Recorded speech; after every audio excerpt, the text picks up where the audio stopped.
Call to order the April 27, 2015 Commissioner of Las Vegas Centennial Board meeting. Are we in compliance with the open meeting law? Yes, we are. And do you want to take the roll or something? Yes, I do. Chair Freeman? Yes. Commissioner Feldman? Excused. Commissioner Coffin? Excused. Commissioner Barlow? Excused. No, he's coming. Okay. Commissioner Brown? Present. Commissioner Pike? Here. Commissioner Nelson? Here. Commissioner Bryan? Excused. Commissioner Stover? Here. Commissioner Vollenhofer, he's excused, and Mr. Sanook is in his place as to observe. Commissioner Arnold? Commissioner Cashman? He's excused, and we have one of six so far. Will be wonderful. Okay, public comment during this portion of the agenda must be limited to matters on the agenda for action. If you wish to be heard, give your name to the record, please, the amount of discussion as well as the amount of time on any single item the speaker is allowed may be limited. So if you'll just come forward, and here's, look who's the winner. And now we're 7. Here, and for those of you who don't know, this is the wonderful Councilman Goff. Right. Okay,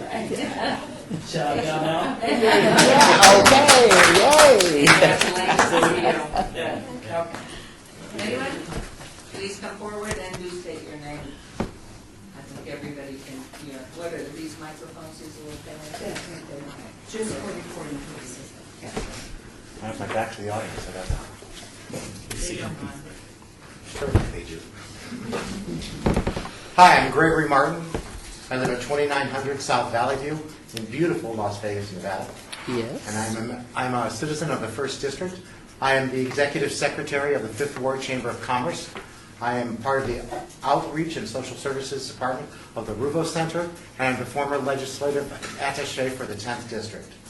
And I'm here today to speak about a wonderful program and a wonderful group of people that are trying to re-raise the Moulin Rouge. I've been part of the Harrison House now for a while, and I have a degree in history. I'm very pompous. I think I know everything. Well, I didn't know what history was until I became part of the living history of the Harrison House. The history isn't necessarily just about Sammy Davis Jr. or Nat King Cole or that. It's about this woman, this Mrs. Harrison, and how she tried and how she struggled through her life to keep this house alive, to keep this part of Las Vegas alive, how she struggled to keep herself with food, to keep that building there, to keep that business alive. And that's really changed my view of almost everything in history. In fact, right now I'm part of the, I'm the head of the Progressive Democrats in Nevada. And we're right now fighting to make sure that the Equal Rights Amendment gets passed in this state. And I know there's a lot of women who have struggled in their lives with being thought of as wives or second-class people when their husbands were in their shadow. They were in their husbands' shadows. But there are very important people here that have come out of those shadows. And the Equal Rights Amendment will give you your own light. And what we've done is we've gone back to the actual 1840s and 1850s. And tomorrow at the Branch Sawyer Building, we'll be all dressed in 1850 clothing as silent sentinels for the suffragettes who will come forward and speak. So it's learning that living history, actually understanding what history was and the struggles of those people like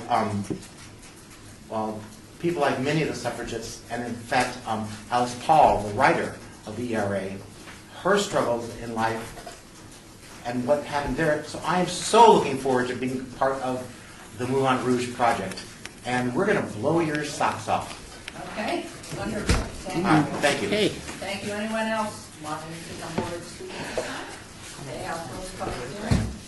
We'll go on to agenda item 4. May I have a motion to approve the minutes of October 27th and 2014 and January 26th of 2015? So moved. Thank you. All in favor? Aye. You ready to close that? Okay. And now we move on to agenda item 5. We have a report by Joe Williams, City Las Vegas Finance Department regarding the commission for the Las Vegas Centennial budget fiscal year 2014-15. And is this an update? Okay, which on your table is the updated, corrected? Okay. Mayor, Commissioners, I'll briefly go through this.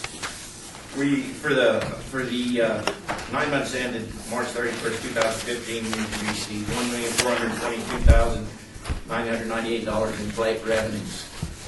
For the third quarter, the plate revenue was $426,737, which was $13,906 increase over 2013. Whoa. Yeah. And for the, if you compare it to the 3 quarters in 13 to 14, we're up 48,077. So the plates, we thought the plates were going down, it looks like they are increasing. We had expenditures of $632,901 through the 9 months, and the major expenditures was made up of, we did $500,000 to pay on the West Side School debt, and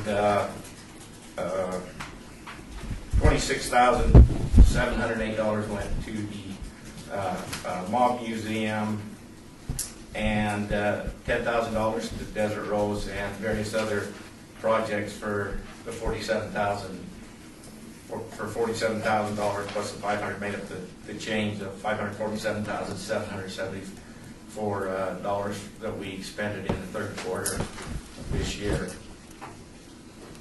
Now, we have an ending fund balance as of March 31st of $2,628,075.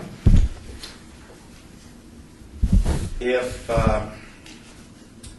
let's see, if we have committed expenditures that we have already approved, the board has approved at $2,115,910, which leaves $512,000. Is proposed expenditures of approximately $400,000. I think it's about $385,000. I just rounded it to $400,000, which will leave would be $112,165 ending fund balance unappropriated if you approve the project.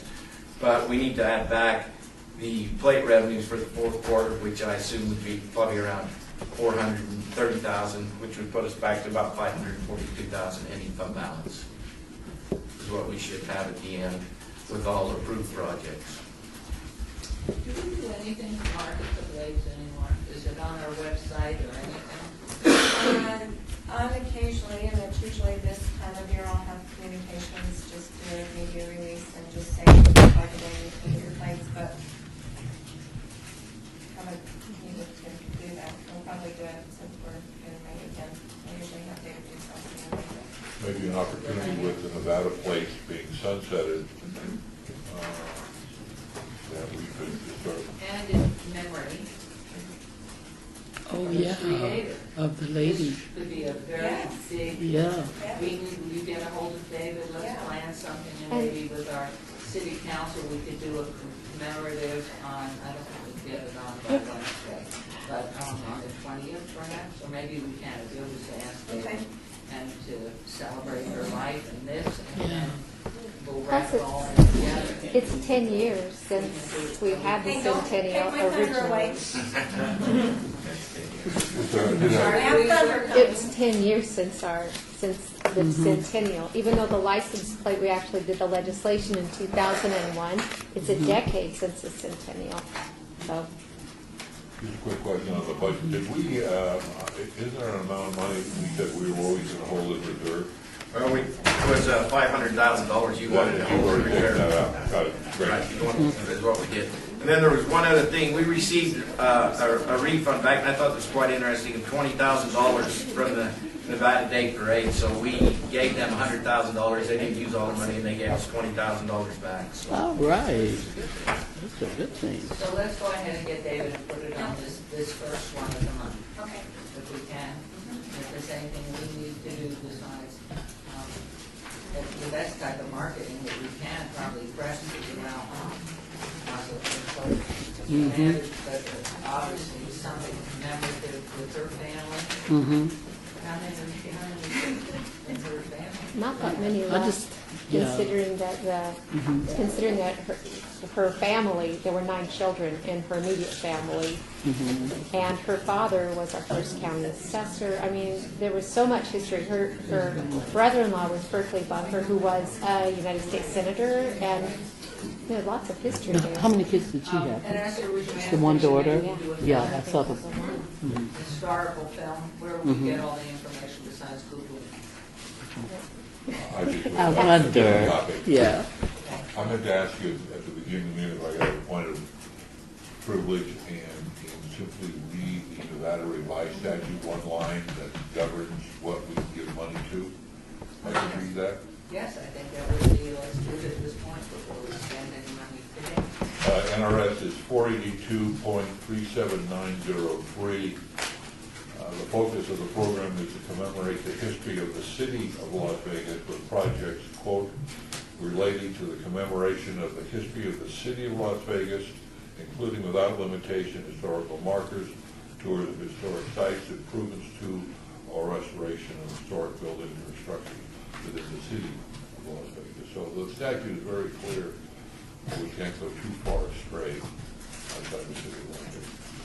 Gabby, you will keep that front attached to your PC there, so we all have one. Thank you, Barbara, and thank you very much. So let's see, any questions? Ms. Lee, go ahead. Yes. Would you explain the internal charges, what that represents? The internal charges is for Esther's doing the Centennial work and for Courtney's time, and I usually allocate that on every 6 months basis.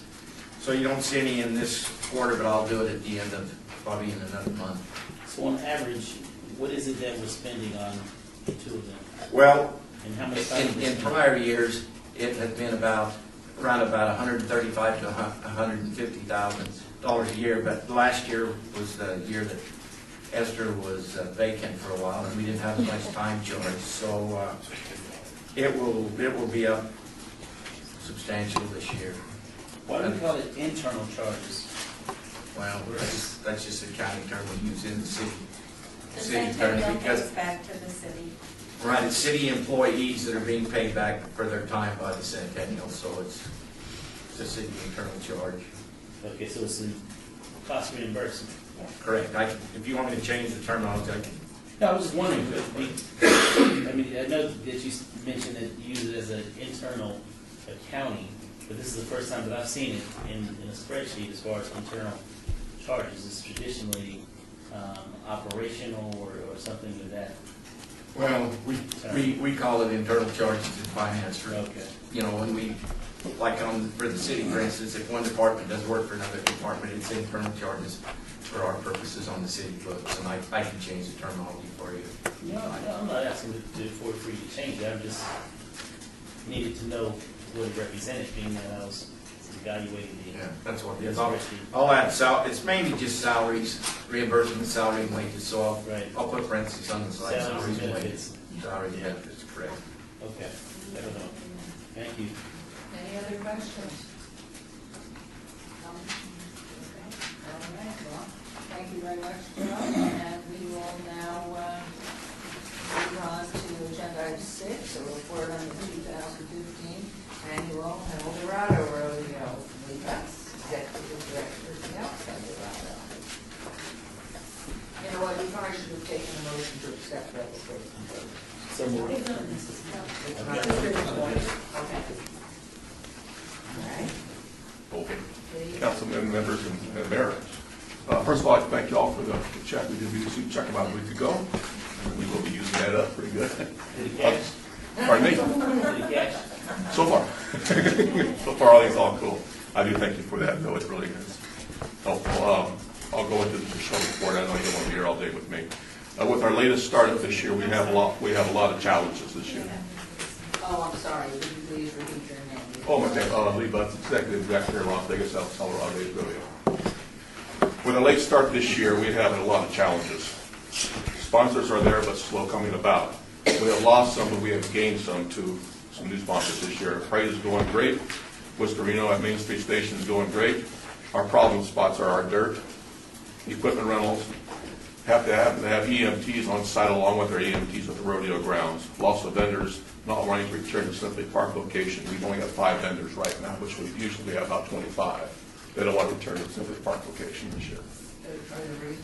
They say mostly dirt when we had last year. The dirt is our biggest issue, and has been our biggest issue last year, and it's continuing over this year to a heavier issue right now. I'll hit that right now. With the loss of our dirt, we have to purchase this year dirt. We've had to have Las Vegas Paving has supplied our dirt, but told about $50,000 donation. We've lost that this year. They're not returning my phone calls or anything, so we have to go outside to a different resource for dirt this year. I made numerous phone calls to Las Vegas Paving with no return phone calls. I'd rather have the no, but that is what it is. So I have reached out. I did reach out to 2 different companies. I reached out to Mel Clark.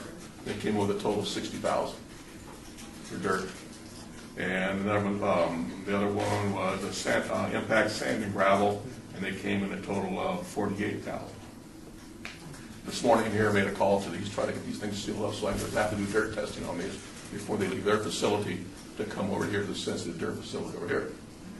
So I did call Mel Clark the first one this morning, because I have worked with them a little bit, and they have a better hands-on site over there with the site we're dealing with over there. They backed out this morning. So then I went to Impact Sand and Gravel. Impact Sand and Gravel said they are on site, so they will be with us this year on there so far. That's where we're at there on the dirt side section there. This year we have an added expense, which we've never had before since rodeo has came back, with Ahern Rentals, which we usually pay the fuel and the environmental impact study they have. This year we have to pay the 25% on top of the equipment rental. So that's something we usually don't pay. That's about $17,000. On a positive side, which we do have a pretty good positive side on here. We partner with our charities this year. We have the 4 charities we have partnered with, which I'd like to visit with every one of them, and we're having a great time with them. They've turned their media pool over to us, their databases over to us, so we're venturing down what they have to offer. So we're venturing with those people there. 4 of them, yes. Boys and Girls Club, Project 150, Animal Foundation, and Shade Tree. So they're really helping out, because they know the more butts that are in the seat with them, the more they get out of that gate percentage that we're going to give them for each night. So they're really nice to work with. We've had having a good time with them. We just got on board yesterday with Yelp. I guess Yelp in the area is pretty big, but I never heard much about it. I did a little research on it. They got 320,000 Yelpers in our valley, and they're all within the age bracket of 21 to 45 years old in a 10-mile radius from our city. So Yelp does a pretty good job, so we're on board with them. And we weren't looking at a carnival. We lost our carnival company. They backed out last minute because they didn't want to come back over there again. But as about an hour ago, I talked with a gentleman from Funtime Carnival Company, which is, they have a carnival going on Rancho right now, at Rancho Park. And they're there right now. I'll meet with him tomorrow morning. They'll say we'll have a carnival. We weren't going to have a carnival before, so now we're going to have a carnival.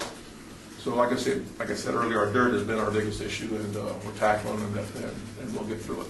And that was because of the blow on the dirt? The dirt, reading between the lines, without having been able to talk to anybody from Las Vegas Paving, I'm thinking that they got a little upset with the sensitive dirt side over there, all the testing, all the issues we had on the side over there. They said it was because it was contaminated, and they brought it on last year. There's some kind of process you have to do to get rid of contaminated dirt, and that's what they did with their dirt that they used for Colorado, so they just didn't have any dirt that they wanted to let us have this year. And it really was difficult getting them to return a phone call or a email. Who were you dealing with? Rick Ewing. Dealt with Rick Ewing for years, so. And you haven't had any contact back? Not a one since November. Wow. And so you're gonna continue to look for dirt, is that where? Well, right now I have, in fact, sand and gravel I'm working with right now. They have agreed to come aboard. I'm gonna try to get him out here. I'm gonna have to schedule a environmental study on his dirt before I can leave his facility and make sure. I asked him about that this morning. Is there gonna be any problem with that? Is there a possibility that if you had, for example, been able to take last year's dirt and have someone else use it during the course of the year and then make it available so you could go back and get it, would that save you any money? It would if we could find it. Nobody knows where it's at. Nobody will tell me where it's Well, at. that's why I'm thinking there's another nonprofit called Horses for Heroes that needs dirt. They use it for horses Right. and everything.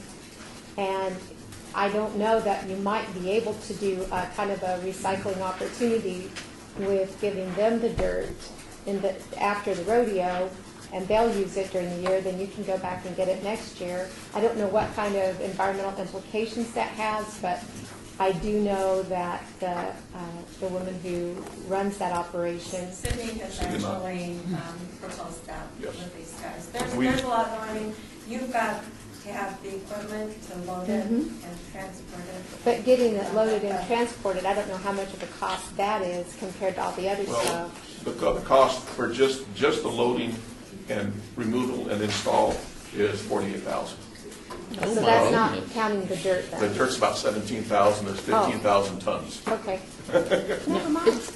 When you say it's contaminated, they can purify that dirt, though, can't Yes, they? 'Cause- Las Vegas event has one of the only, Las Vegas Paving, has one of the only facilities locally that does actually burn the dirt and Right. burn the impurities out of the dirt. Right. The dirt was okay last year. I don't know what's going on right now, but it has been, it's not available anymore. Rick Ewing, was it? Rick Ewing? Rick. I'll be happy to try and give him a call. It'd be great, this is the added expense we don't need, but, it's something we have to tackle. We've already expended a lot of money on getting this project going, and it's gonna go forth whether, we'll get it going one way or another. Before you leave, you can give me a call on your cell phone. So Yes, I will. you call. Okay. Any other, any comments or questions here? Yes, so is there an ask, or you're just basically bringing us up to speed on what the issues? I'm just bringing you to speed right now. You are right now. Okay, so if in fact there's an additional financial impact, you will be coming back before the board for that request and what those numbers are. Let's put it this way, I don't plan on it right now. I'm pulling numbers, I'm going through my budget in other areas and trying to move things around that I can do without, or, I can shorten up a little bit so I can make this happen without having to come back to you all. You've been good enough right now, I don't feel right coming back to you. But that- I think we went a little bit further at the last meeting, suggesting you not come back. I don't remember that one, Bob. I think it was gently, it was a nice. See, he's being good. Is it appropriate this time to bring up the issue about doing something with the school district for Yeah, a parade? I think it's good to let For board members consideration, know I what mean, you're to thinking. build it up Yeah. and go back to the days of yore with the floats from the high schools and maybe allocate a small amount of funding. There are 55 high schools in Nevada, in Las Vegas now. I couldn't believe it. 230-some elementary, 58 middle schools, 55 high schools. So even if we got, 20 to start, and give them some money for startup, and as Esther had mentioned, they could use it also, the floats for their proms and things like that, that maybe we could allocate a startup fund or something, so the word would get out and they'd go back to being competitive and make El Dorado the event or one of the biggest events of the year. So I don't know whether that has to be a motion for another. Well, I think what we can do is get Eldorado over with this year, or this year. I can't believe it's in 3 weeks. And then in the July 4th meeting, I can come back and request funding earlier for the parade so that I can get to the schools when they. I'll put it on for consideration for 16 then. 50. And Bob's probably going to say something too. Bob and I met with Esther and their Eldorado working group. Our advisory committee. And I think Bob and I tried to express basically what we expressed at the last meeting, our concern for the future, and do we have an actual plan? So I only bring it up to see if we have any update there, or if there's another date Yeah. to follow up. Yeah, and thanks, because I did want to bring that up. From the last board meeting, we formed an advisory committee that has different people from the community, Las Vegas events. Casey, I think Louise is on it. And we've had 2 meetings, it was really good. I've got a meeting, I think, with Councilman Barlow Thursday to talk about looking at potential sites. But our plan was, because we were so far behind the gun getting funding this year and getting a location for El Dorado, this May would be an update for El Dorado.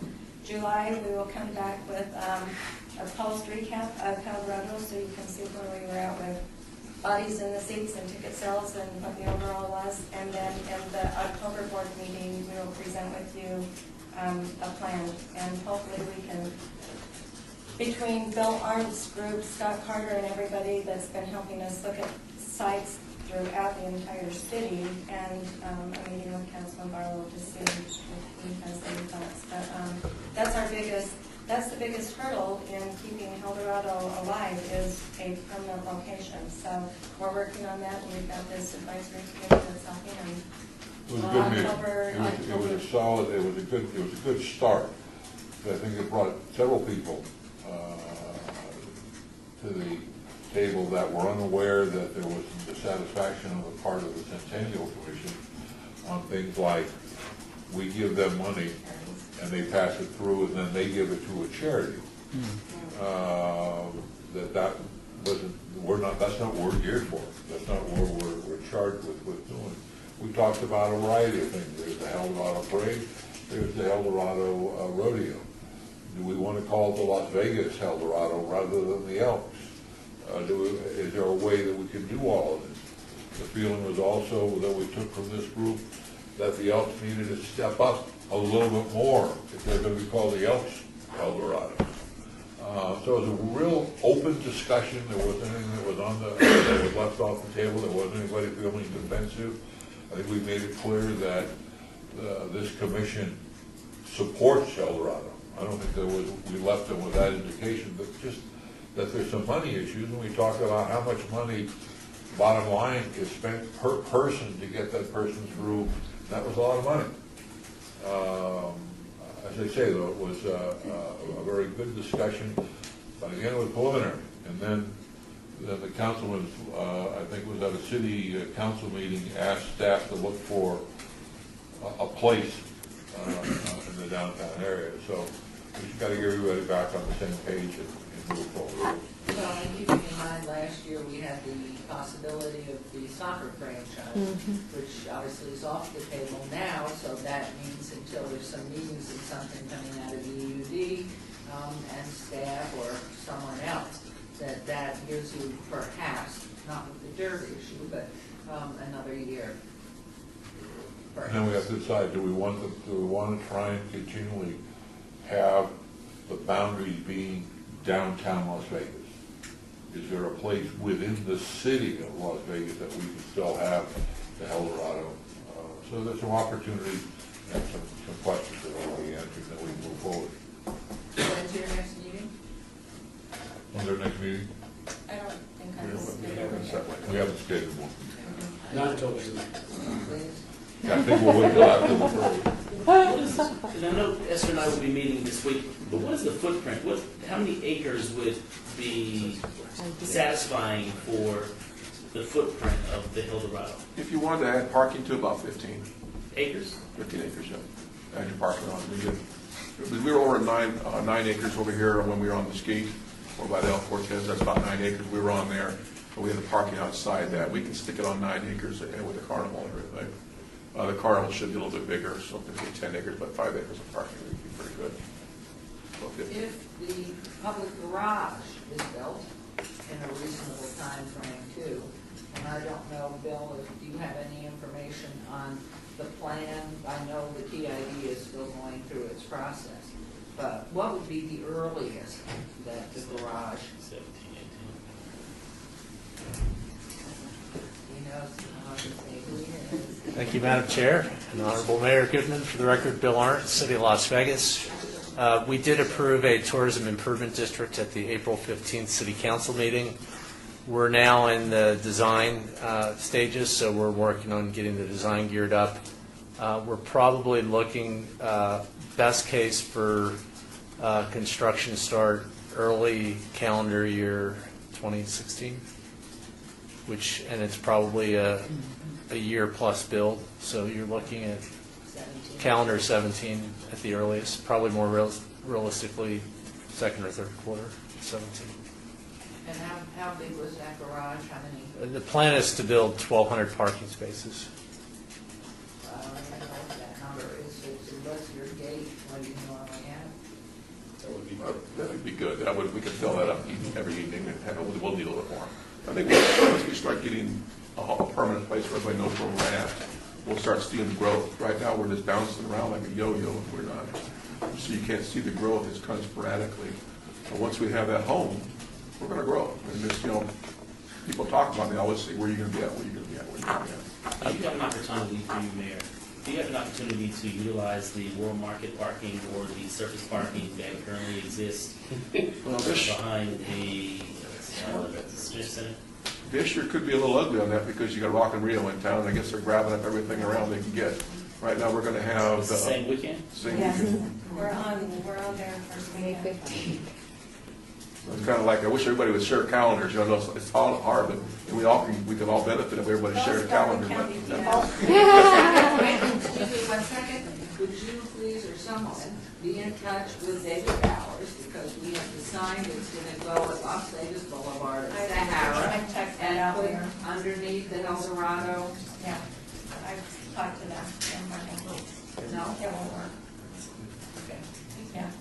We want The to Rock bring and Rio Rock is and that Rio weekend, down. and they are buying up every vacant lot they can because they have no on-site parking, so they're shuttling everybody. They bought the World Market Center. We've got parking in front of the Discovery Children's Museum. And then we're going to push our city garage too, because it's quick to park in our garage and walk the bridge and go to the garage. Okay, I know this is maybe off topic a little bit, but with all the construction on Main Street, that's going to be a mess trying to transfer people from the World Market Center to Sahara and My guess is that probably the light on 15 and go to Sahara. then we have Life is Beautiful. Wow. Okay, any other comments, questions here? Wait a minute, everybody leave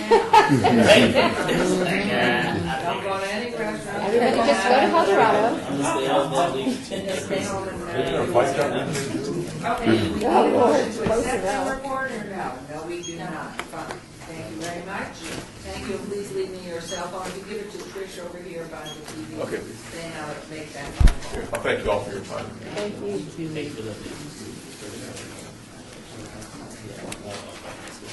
And I'll share that with you. Okay, agenda item 7. We have a report regarding the Mob Museum grant by Jonathan Holman, Executive Director and CEO. Hello, Jonathan Ullman, Executive Director of the Mob Museum. So we were here in front of the commission last May and wanted to come back and give you all an update on our project. So, Kimberly, so if you will hopefully recall that the grant that you provided to us was for multilingual audio tours. Oh, yes. So the concept was that we would develop using an external service provider that creates these tours and provides the equipment, that we would create tours that would be in English, Spanish, and Mandarin. Roughly 40 minutes in length. That grant was for $61,000. Let me do something to turn this on. Here, why don't you The old-fashioned way, there you go. So, and the purpose of this, the primary purpose that we were seeking to address was having a product that we could offer to non-English speaking visitors. So with all of the content in the museum being so text-heavy, a great deal of audio in the videos and the interactives, difficult to attract non-English speaking guests. So that was the primary purpose. In addition to that, we were hoping to provide additional layers of content for English-speaking guests that would just be interested in having something more. And that this would be an offering that we would be able to generate revenue off of, so it would be self-sustaining in the future. So we're happy to report that that we created, as promised, these audio tours. What we were able to do in a bit of reconfiguring how we would expend the grant funds, we took in-house some of the script writing responsibilities. That allowed us to free up money for additional units. So originally we were going to have 20 units. We actually purchased 40 units. We also were able to add a fourth language. So in addition to English, Spanish, and Mandarin, we added Portuguese. We launched the tours on February 14th in conjunction with our anniversary. We're pretty excited to say that in 10 weeks we well exceeded what we had projected for the entire year in terms of sales. So year to date we are at... If I might, Yes? Jonathan? Yeah. Do people, when they come to take the unit, they give you their driver's license Yes, or something? yes. That's how we make sure they don't walk out the door with the units. Yeah. So we've sold 3,250 of these audio tours as of between February 14th and yesterday, and that amounts to almost $15,000 in revenue that we've generated. Again, based on our original projections, that's a run rate of about 5 times what we were hoping for. We were projecting $9,100 over the course of the year off of 2,300 sales. So it's been extremely popular.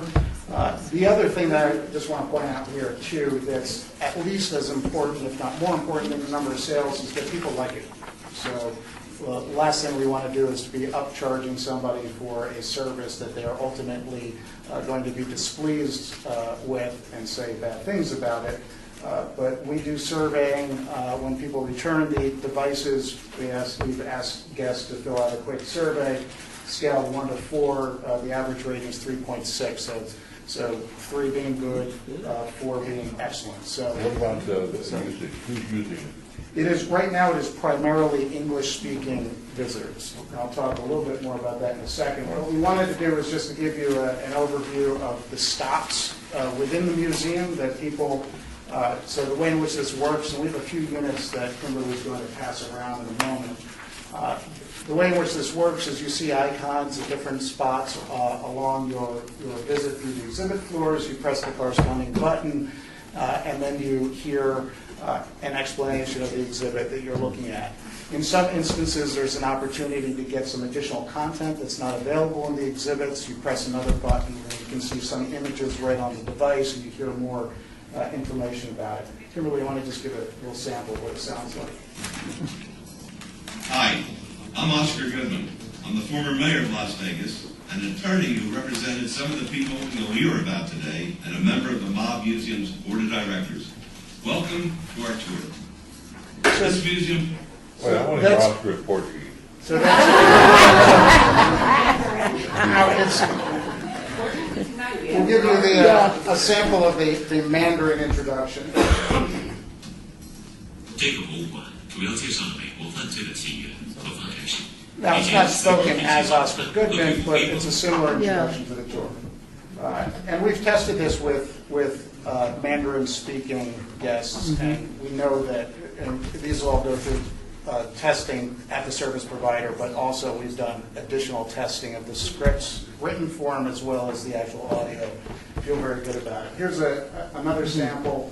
We'll give you the English and the Spanish.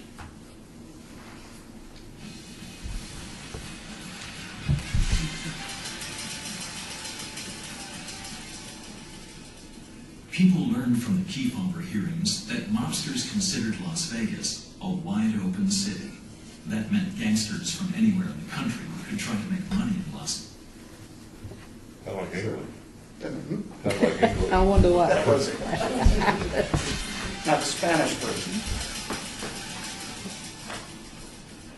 Gracias a las audiencias Kefauver, la gente descubrió que los zampones consideraban a Las Vegas como una ciudad muy abierta. Eso significa There you go. Are these locals besides Oscar doing the reporting? No, no. It's our professional students, the acoustic guide service that we contracted with. Are they all male voices? No. How exactly they're divvied up, I don't have any data about that, but they're not. But there was no appetite for French then, huh? We have French on the list. Okay. French and German would be the Ah. next two that we would branch out to, once we decide to put some more money into it. Well, you made enough money. Yeah, well, it's still early yet, Councilman. We're confident, but The last time you were before the mayor, you were actually presenting a check for. that's true. Yes. Yes, it just gave a lot of- Give us back a little change. Back. We did want to give you a sense of how we're marketing all of this, so you can see two examples of the rack card. So there's the English version, and then there's a version that has text in Mandarin, Spanish, and Portuguese. All of the advertising we do, we credit the Centennial Commission, of course, for the grant that made this possible. We have very large digital display in the lobby when you first come in. There are some larger signage right now on easels that also announce this offer and credit the Centennial Commission. We've also done, we did a press release when these first came out, so there was some media coverage that we're happy about. And we've had some radio promotions also, so Kimberly wanted this. So this is from KWIB La Buena, 101.9. Paul Walker, Paul Newman. Oigan, mejor, ¿qué les parece si nos vamos a regalones a la llamada número 9? Vamos a entregar un par de boletos para que se vayan al Mob Museum por primera vez en la historia. El Mob Museum, el Museo Nacional de la Delincuencia Organizada y Aplicación de la Ley, hará recorridos de audio a disposición de sus visitantes, grabado en inglés, español, mandarín y portugués. So that's a radio promotion where radio listeners can call in and they have a chance to win 2 tickets to the Mob Museum, and it also is promoting the audio tours. Kimberly, why don't you go to the next slide? And so we also just wanted to let you know what we plan to do next. So while the experience is testing very positively, we also know that we've gotten some indications that there can be challenges with the audio levels, so we want to refine that. We also want to increase the visibility of the icons throughout the exhibit floor so that it's to minimize the chances of somebody walking through an area and not recognizing where the exhibit is that corresponds to one of these stops on the audio tour. So in addition to having some better signage in the exhibit spaces, we're going to create a map that will be given to somebody when they take the tour so that it also shows them on the map where those stops are. We are, right now, the usage is predominantly English speakers, which is good. We're very pleased that guests that don't necessarily need this are still looking at it as an enhancement. We are in the process of increasing our marketing and developing some relationships that will increase the number of non-English users. So right now, Spanish is the most used alternative language tour.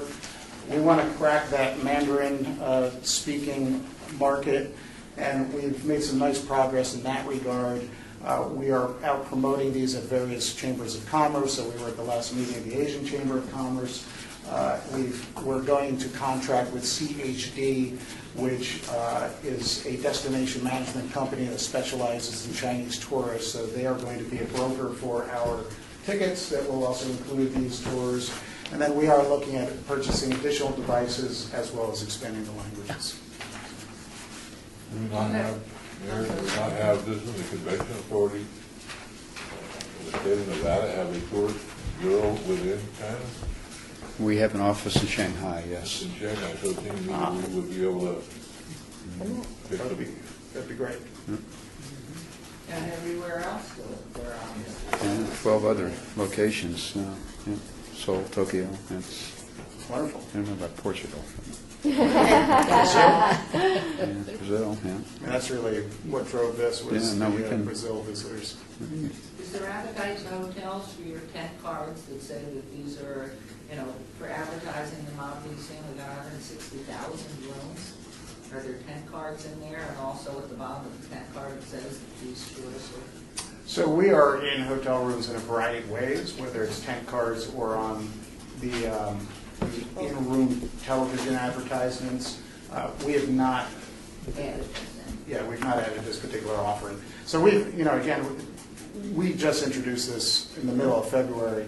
Wanted to make sure we worked out all the bugs, understood what we were, what we're promoting and how best to do that. So we're just getting started. So even though we met our annual numbers, And you still own 40 of these? yes, yeah. We have them all.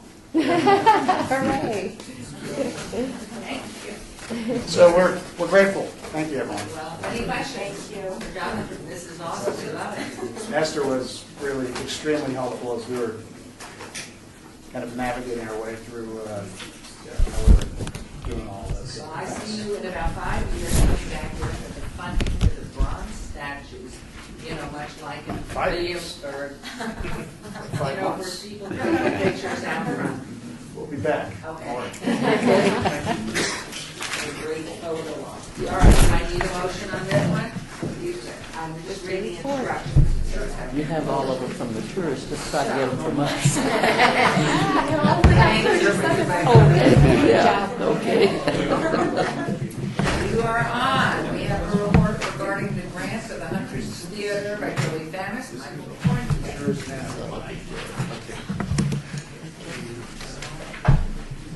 and Bill Arndt. So you'll introduce them. We need one more chair. Joey, why don't you just pull? Okay, I'll cheer. Good afternoon. Again, for the record, Bill Arndt, and with me today is Michael Cornthwaite. We had applied almost a year ago to the date for a grant for supporting the Hundreds Theater. We being the city of Las Vegas. Scott Adams, on behalf of the city of Las Vegas, submitted the application, and the Centennial Board later approved the application. In that grant, it was proposed that the Centennial Commission provide funds to purchase ground rights to the land beneath the Hunter's Theater in order to encourage private investors to come and supporting both the acquisition of the property from the then owner as well as funding the renovation of the theater. Again, the funds were proposed to be used for land acquisition rather than renovation.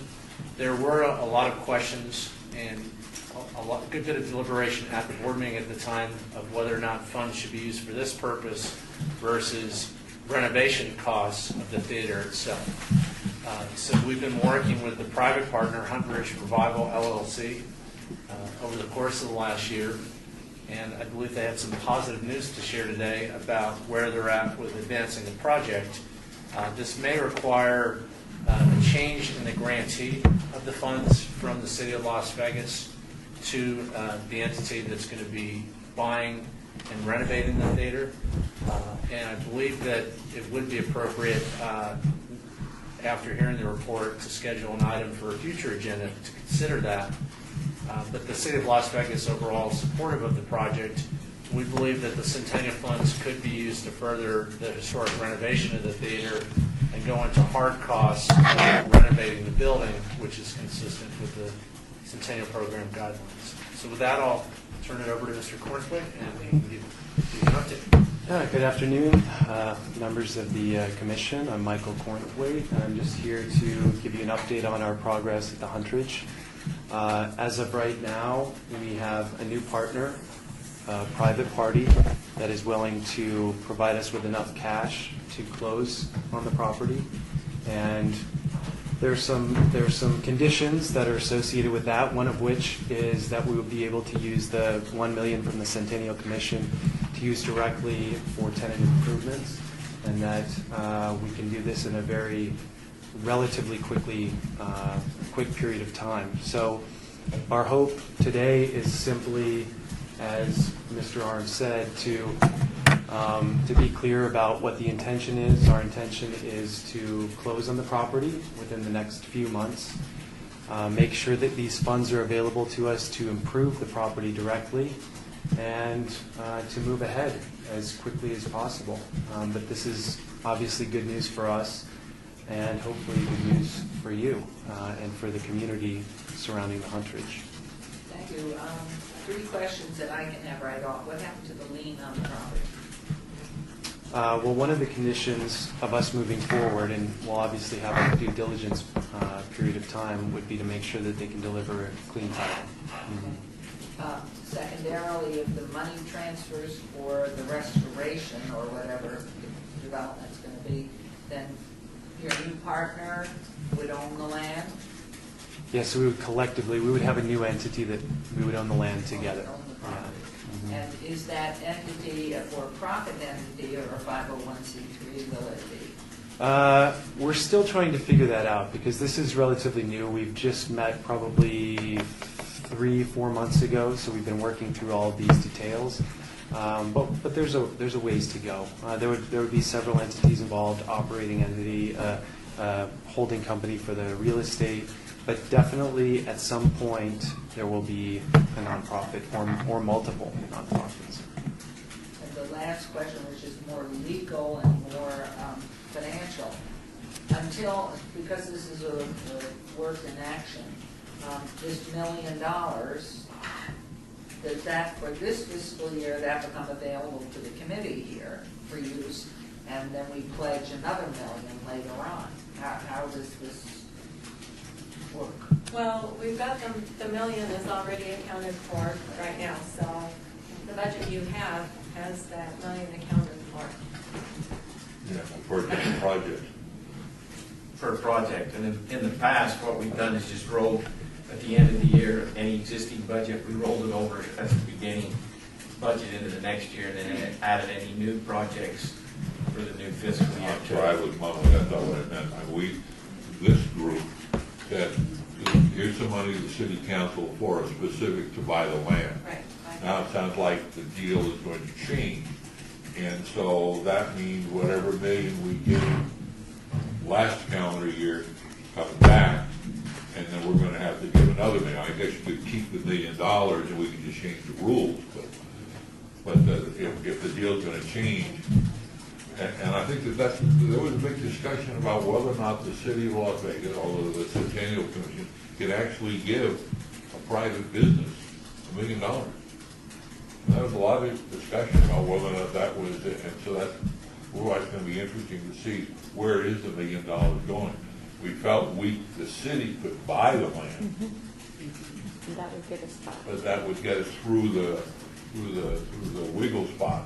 But now it sounds like the deal's going to change. I'm not saying I'm opposed to it, We just have to. but we're setting a pretty big precedent by saying we're going to start doling out money to private No, companies. we can't do that.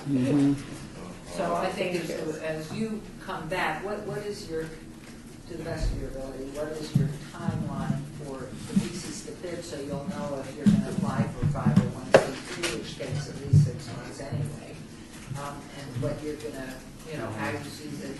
Well, we're working through that now. There are multiple options for us to use a different 501c3 temporarily until we have our own. First Friday Foundation is one of those that's available to us.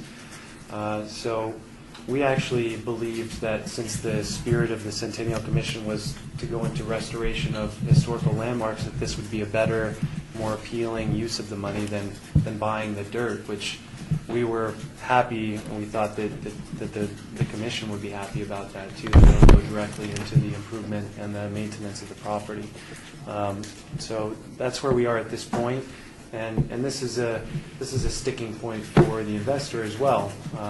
If we can close on the property, just knowing that there's $1 million available for us to put directly in and move things along, so there's not a fundraising period before we can move forward. Yes. Mayor, I think I'm confused as to when we were talking about the city buying the land with the $1 million, that you could kind of wrap your mind around.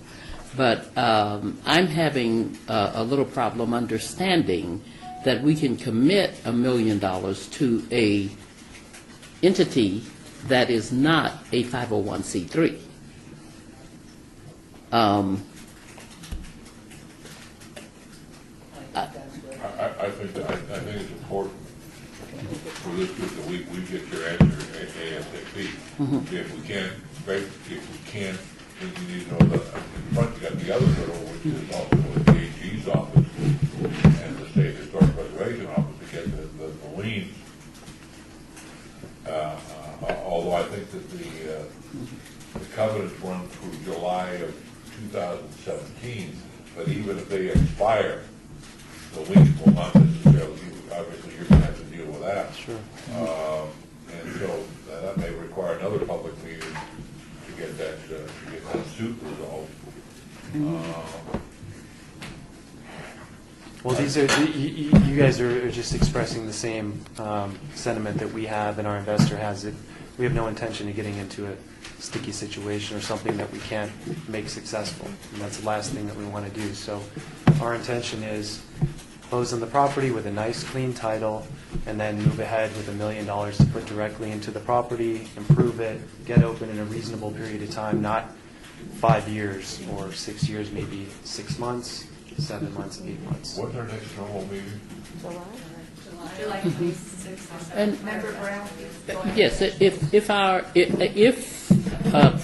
you do not acquire the 501c3 you mentioned First Friday, but then wouldn't our commitment be to First Friday then instead of the Huntridge? Well, I don't know what the structure is going to be, whether or not if you wash away all these 501(c)(3)s, Okay. there's really a private person behind the curtain, a private entity behind the curtain, and the money is going to that private person through some 501. I guess the question is a legal question. Can this Centennial Commission give money to a private structure? Right. Even if it's sort of washed through a 501(c)(3). And I don't know what the structure is going to be. And you have the law right there. So it didn't say anything. I did this. It says, ask Bruce. That was easy. It says right here in the who may apply on the application, it says private citizens or owners of designated historic resources. First line. Member Cashman?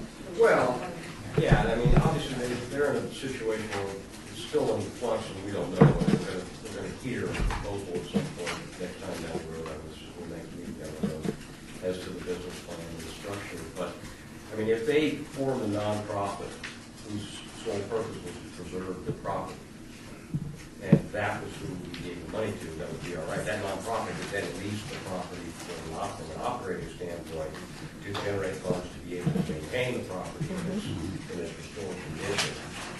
You know, that sort of a scenario might work, but until they put the business plan together and all of that, you know, I think it's not pure speculation. But you're right. I mean, if the intent is to preserve the property and you know, as a historical landmark, and the ask of us is to help renovate that preserved property, then it may fall within the boundaries of what we're asked to do. But it's all speculation. As opposed to $10,000 or $15,000 or even $75,000 or $100,000. I think the dollars is different. We are in new territory as far as that goes. But you're not suggesting that we cannot put covenants on the $1 million. Correct. Are you suggesting that? No, I'm not Okay, suggesting. so if we said we're going to give $1 million to this nonprofit organization, and they're committing to, I'm not even sure what you're committing to, restoring the building or restoring the function? Oh, we'll restore and preserve the building. I can't speak to the degree to which we can restore it. I think everyone has a different recollection about what that even means. Sure. But the intent is to put the $1 million directly into the building specifically the theater. We look at the Fifth Street School as a wonderful example. That wasn't really restored to meet the Department of Interior standards, but it certainly was restored, and certainly life is back into that structure. So I guess can we wait until July? Is really my point of the question. I hope not. I don't think so. But two, as you speak with your new individual that's part of the group now, really, I think because listening to this, to talk about at least a certain part of it has to be 501c3 and not necessarily First Friday, but an application for it to get that designation, because it does take 6 months or so Sure. to get one, even rushing it.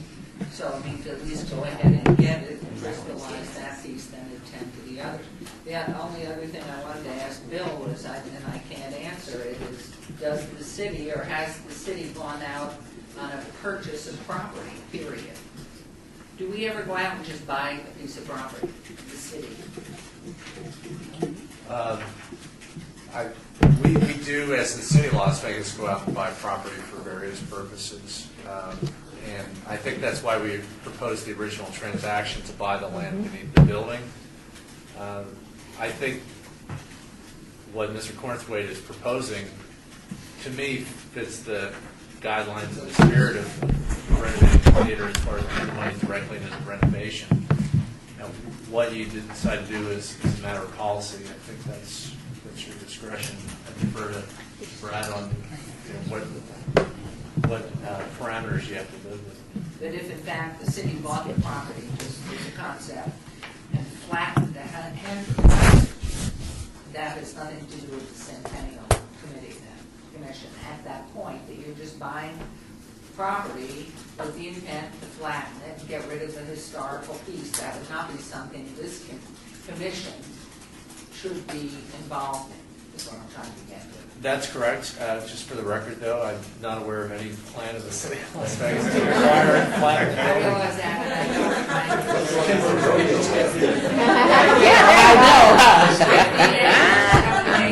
Yeah. Well, I would suggest that you're suggesting that July, our next official meeting is too far down the line. It sounds like It's not necessarily, but we do want to move quickly. We feel like it's been 2 years we've been working on this, so. when do you think you would be able to answer the specific question? What's the 501(c)(3)? What's the structure of the? I think that if you told us it has to be a 501c3, then that's what we would work on. I don't think that it doesn't say in here that that's the case, but if that's what you want it to be, I think that we can work around that and make sure that the structure is agreeable to everyone here. Has the commission ever voted and supported something that is a for-profit entity? Not, the Mob Museum, Fifth Street School, all of those buildings are 501c3s of those entities.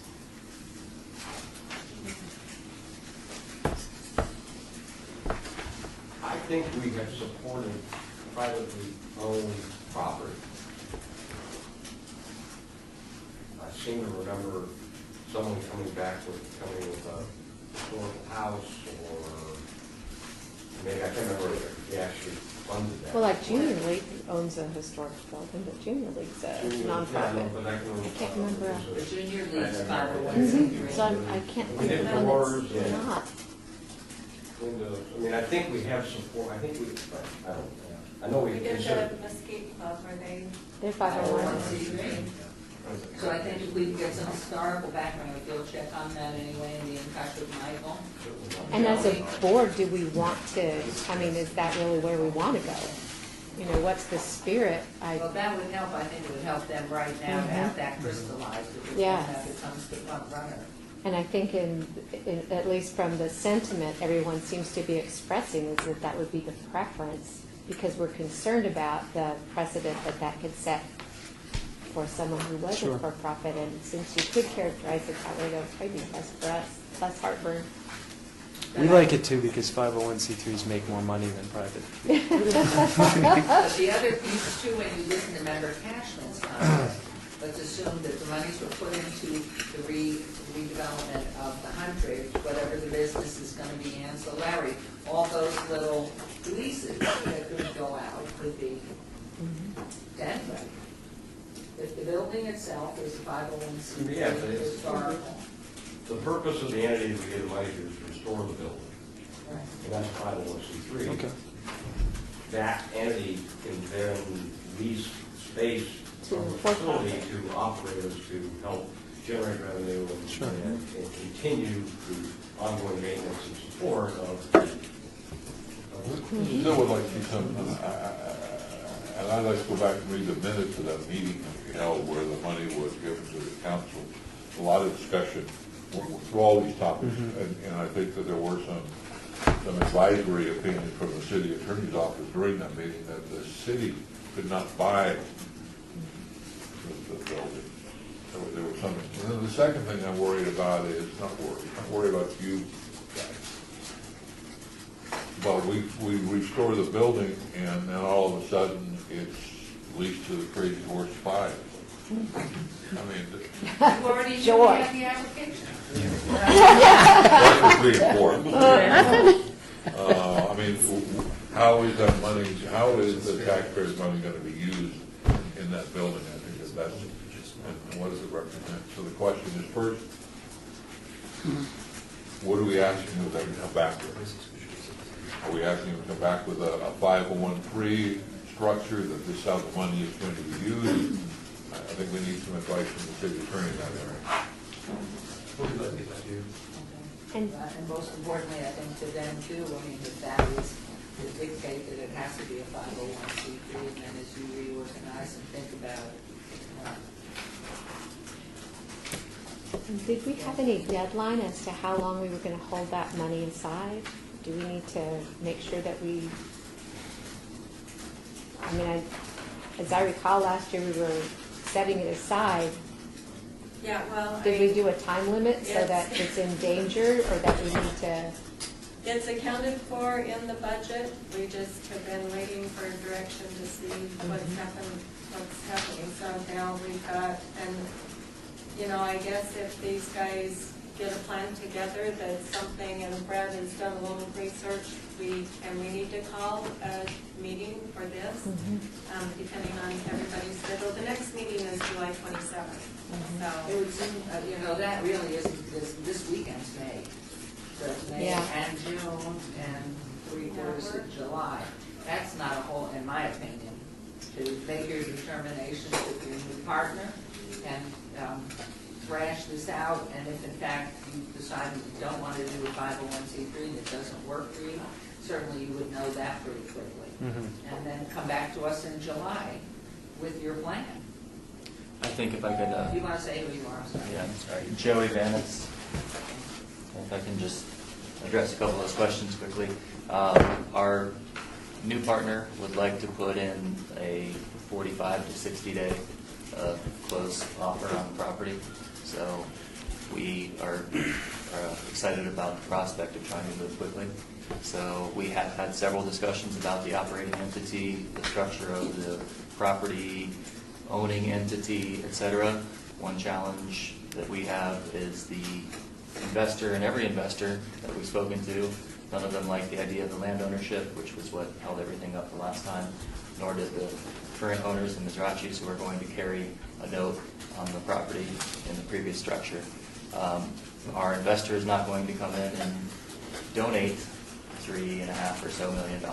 They'd like to come in and purchase something, an asset with that.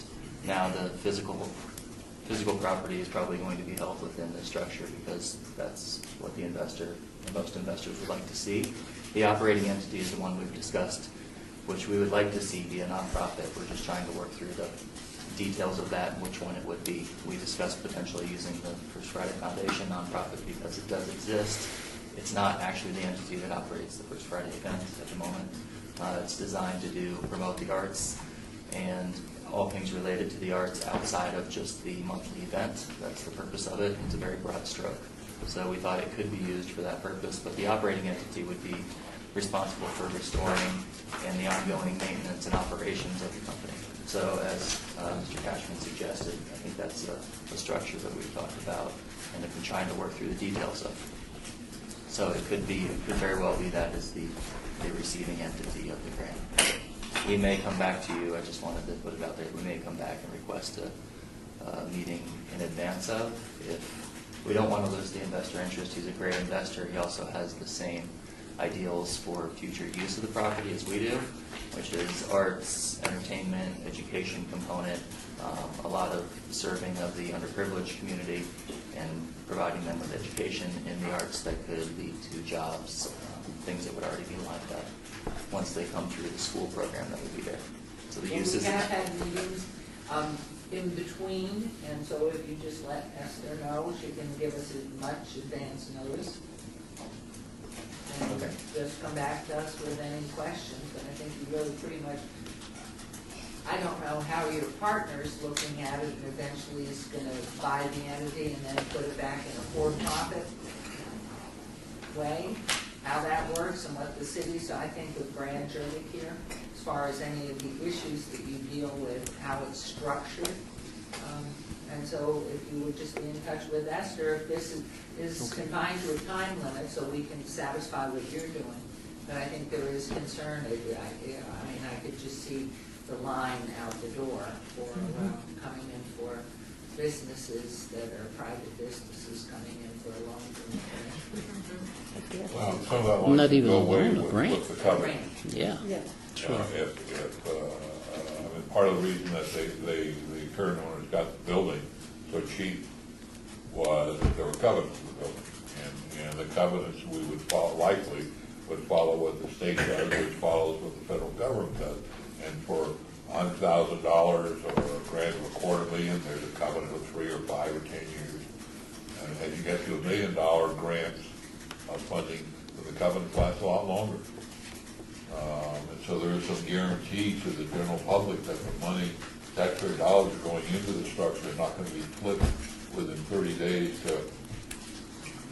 or whatever. So I would, if we're moving forward, would at least we have on my agenda the covenants. I don't know what they are.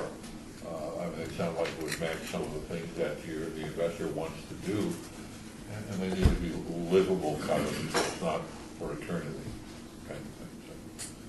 So in light of this, we're going to wait for you to make some plea to Esther to get an interim meeting, or would expect with the plan to come back to us in the July 27th meeting. But because of your partner, your third partner here, you may need us to convene earlier. Okay, that sounds reasonable. And he's, Brad Jervik has be happy to give you information and look up if there's ever been anything to a private entity. I certainly don't know. And it might be the basis of what you just read at the beginning of the meeting. There must be something before that bill. Well, somewhere along the line, we had a discussion, as you point out, there is that line in there, it is a historically recognized structure. There may be some asterisks that go with the definition of that, with covenant and so forth. Thank you. Any other questions? Thank you. Thank you. Thank you. We're excited. We always get to see. I do not need a motion on this. All right, agenda item 9, we have a request for funding in the amount of $21,600. Raise Lathrop to outside Las Vegas to update and reproduce the existing City of Las Vegas grant map. Sorry, my PowerPoint had been prepped. Sorry, I couldn't Yeah. pull it out. Before Ray starts, Mayor, Yes. can I ask Brad, I sit on outside Las Vegas board. Am I conflicted out on this? Yes. Well, Brad, I You used can talk, to you sit on just the can't board. vote. yeah. I used to. Okay. You gotta sit anywhere. You can go out to Jimmy John's. Yeah. I have a PowerPoint up here. My name is Ray Lathrop. I'm the Associate Director of the Outside Las Vegas Foundation. I'll just get started as that's getting pulled up so we don't spend too much time on this. My PowerPoint goes over a little brief history of the organization because I am new to this committee. Not new to all of you, but new to this committee, and so I wanted to kind of cover what the Outside Las Vegas Foundation does and our partnership, our current partnership with the City of Las Vegas, and then what exactly the request is for today. So the Outside Las Vegas Foundation is a nonprofit that connects our community to our special outdoor places. We've been around since 2000 and incorporated as a nonprofit in 2008. In 2011, I started, and I started to create a volunteer program with the city of Las Vegas, and we've been running it since 2011. If you go to the some pictures and the next one. When we talk about outdoor spaces, the Outside Las Vegas Foundation is very happy to work within our urban spaces, our rural spaces, and our federal lands. And we really like to promote programming and create programming that connects youth and our residents and visitors to everything that can be outdoors in the Mojave Desert. And so I'm coming here today to talk about some very urban spaces and also some historic and cultural sites that we would love to work in because we believe that everybody has the right to being outside regardless of their ability to get on a bus or go out to our beautiful federal lands. We also have some beautiful urban resources as well. If you see the next slide. We talk about outdoors being urban spaces because, as this picture is of Lorenzi Park, we're very proud of all of the wonderful parks and trails amenities that are here inside the valley. And we also have a tremendous amount of our residents that do not know where these parks are and definitely are not comfortable outside in the Mojave Desert. And so they are very limited as far as their exposure to the federal lands. And so the Outside Las Vegas Foundation has decided to create programs that get people outside internal to the valley as well as out into the federal lands.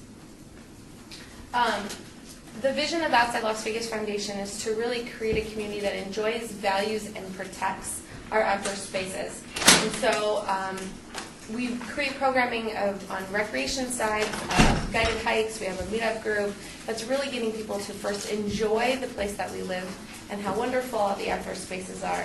And then our volunteer events and program, and then our educational programs connect people to that value, getting residents and visitors and everyone that we can connect with to really understand why the Mojave Desert is so beautiful, and also why Las Vegas is as special as it really is.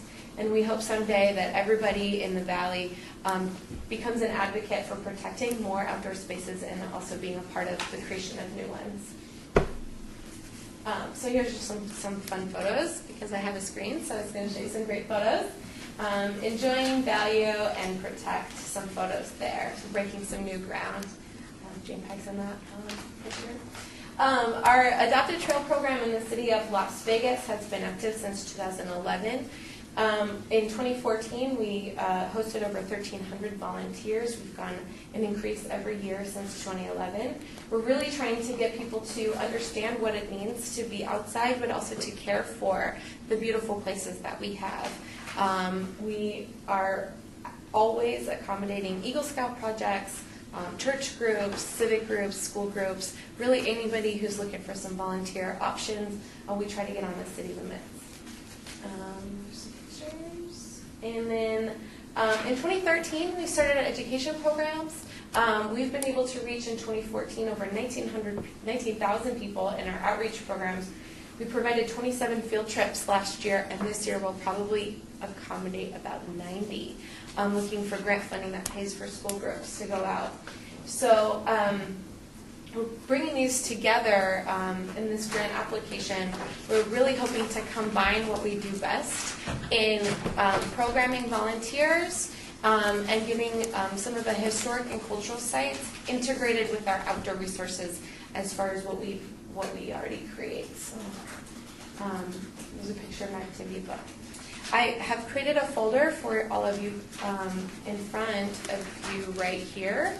And you will see a Las Vegas Trails map. So go to the next one. Really talking about what this application involves. The Las Vegas Trails map is something that we've created through our program, through sponsorship dollars and donations. This is city information, public information about where all the trails are. And you'll also see in your packet the city-created Pioneer Trail brochure.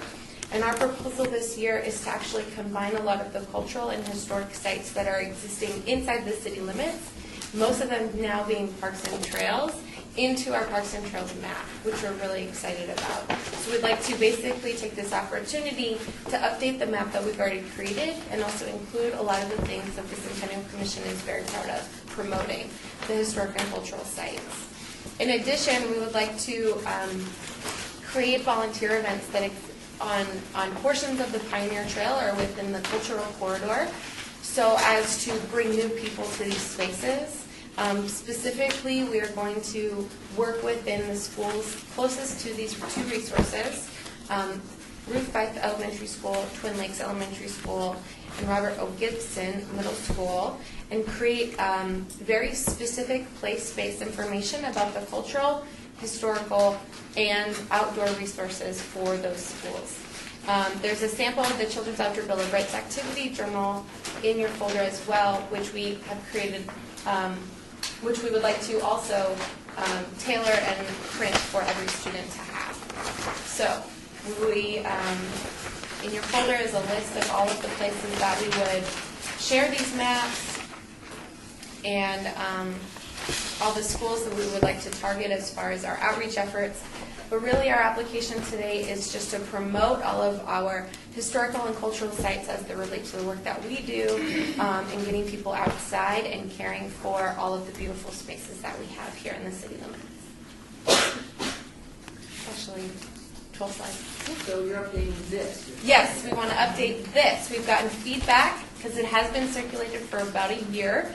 We've received some feedback. We want to create, there's not really a lot of changes to make, although the wash trail on the east side of town has actually more segments completed than are reflected on this map. But we would like to include additional information. On the back side are some inserts as far as specific parks and facilities inside the city limits. We would like to pull out and highlight additional things, including the Pioneer Trail and Lorenzi Park on the back side, and just make an updated version of it. And including Cooley Springs, the piece that's in?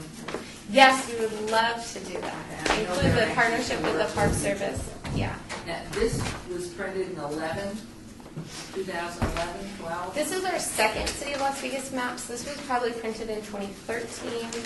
We did create a very original one in 2012, which broke the city into different segments and squares, but we redid it to put the city back together to show the connectivity between the trails and bike lanes and bike routes. And then, like I said, we're just really looking at updating this yet again, keeping it fresh, including new information, including our cultural and historic sites. And your overall plan is to do this every other year? Or, I mean, because, we're ever evolving. Yeah. Yeah. Bike lanes, the Las Vegas wash trail should be finished in 2017, so we might actually, we've tended to, when we print something, put projects that will be completed within the next year on it, so they're not immediately out of date. But I think this last update will probably last a little while, because I know there's not a tremendous amount of trail projects going on at this point.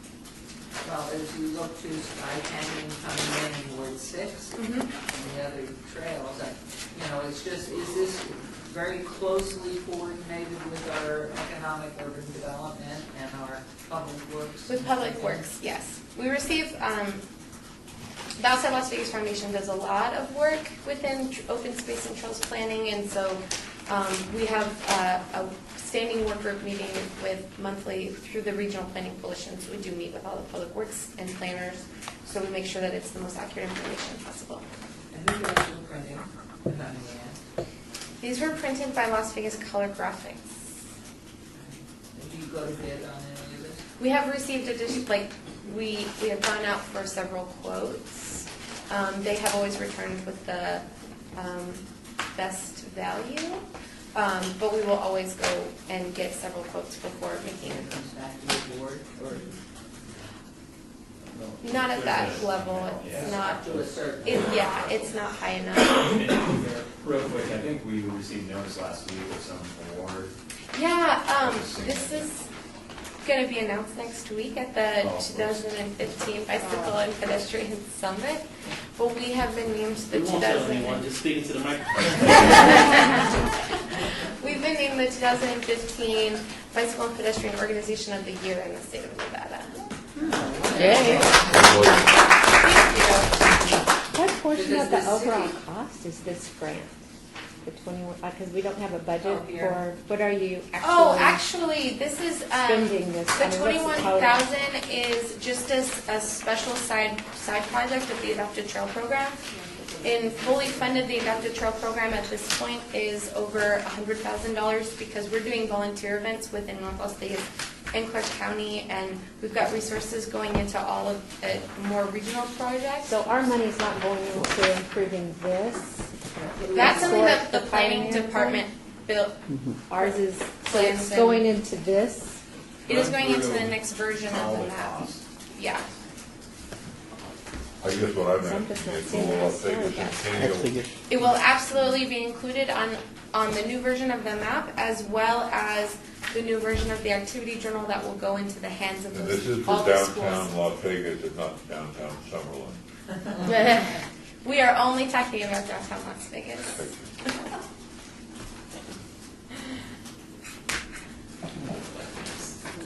I'm just missing something as far as the historic education part. Is this just for the field trips? Or where is the, I mean, because I see that, putting things on a map is always good, but I'm just trying really hard to see. We're trying to broaden the audience of people that receive that the information about the historic and cultural sites. We've been able to. How would you do that if they're just on the map? Is there more explanation about what they're seeing? I mean, because this has a lot of explanation. Yeah. I didn't see that this would help them so much. Right, so at this point, this is only about the outdoor resources. The funding, the proposed funding is It's just, but this is what you want to pay, this is what you're funding. No, we would change it. And you would add Add- historic information yes. about it. Mhm. Okay. And would you put markers then out on the trail so they could understand where things were, or? No, we are not proposing to do any physical installation on the trail. What we're trying to do is include. There are markers of historic things on the trail. Say for instance, such as, if I may, such as the Pioneer Trail that I can speak to, being at 705. We actually have placards and markers out on the Pioneer Trail so that, for example, Katie, help me. Yeah, we did that back in the Yeah. Centennial, Yes. in 2005. Yes. So I'm saying as far as the connectivity, Mhm. there are markers at those locations. So will those markers be marked on the map? Yes, so the intention is now to create more of an audience, because our program reaches a different audience, to include the cultural and historic information within our own outreach efforts of the outdoor people that we reach. I mean, the other markers in the community as well. Yeah, a lot of them. Yeah. And they all need to be, I mean, to me, I Anything, would yeah. The put all the proposal historic is, markers if they were. yeah, the proposal is to include all historic and cultural sites in the trail map. The Pioneer Trail is a great example of something that already has a separate pull-out, like the planning department has created there. We just want to get it all in one place, all of this stuff in one spot. So essentially, Ray, you're proposing a redesign Yes. of that, so that, I think that's a really nice nexus to promoting the historical and cultural viability of this community through them.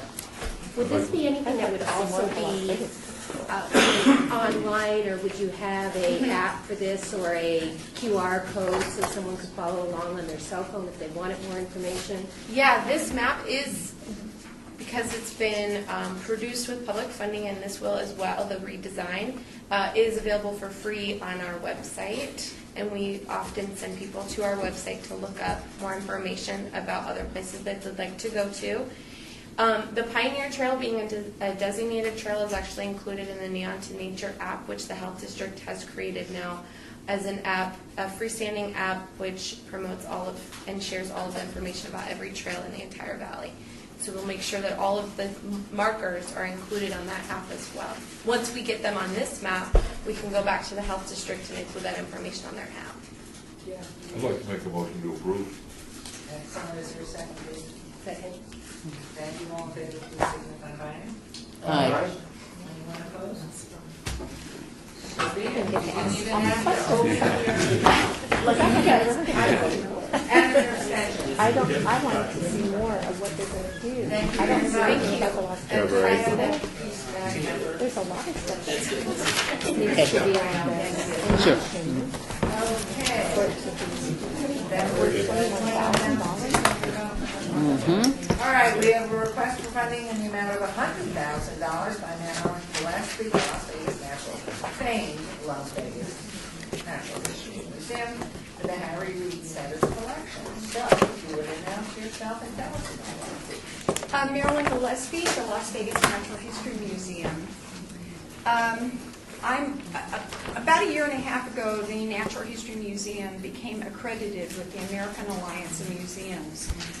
This is a distinction we're extremely proud of because only 6% of the museums in America are accredited. One of the things that it's done for us is it's opened doors. And several of the things that have happened is it's allowed us to become a state repository for fossils and paleontological items. Recently, it's become available for us to become a federal repository with the same caveat. We'll be able to house and keep archaeological things and paleontology. The really exciting thing about the newest thing with, we're entering into an agreement with the Nevada Park Service that we will be able to save the fossils that are being found out at Tule Springs, and we'll be able to bring them to the museum. In order for us to do this, our current facility really isn't adequate to be able to do that. So thanks to the City of Las Vegas and the Library District, we have been able to take possession of 10,000 square feet of the library space across the street from our current facility. It is 2 stories. We plan to use 6,500 square feet upstairs as our new collections facility. And downstairs, there's 3,500 square feet that we're going to be able to turn into a research facility.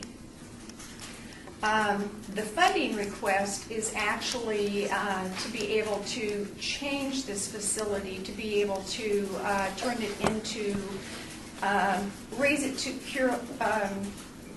the standards to be able to curate fossils and archaeological things. There are windows that absolutely, you don't want sun to enter into a collections area because it can be very damaging.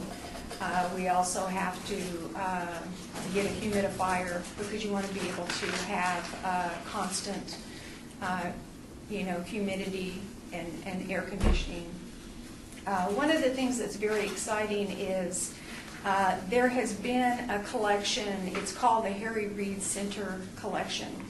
It represents 40 years of archaeological studies and items that have been found here in our community and are currently being stored in Carson City. And one of the things that this facility will enable us to do is to bring these items back to Las Vegas. Once we have them and we start curating them, they'll also be available. It's our hope to be able to put them on display because currently they're just in storage. And again, which is very exciting for us, we'll be able to,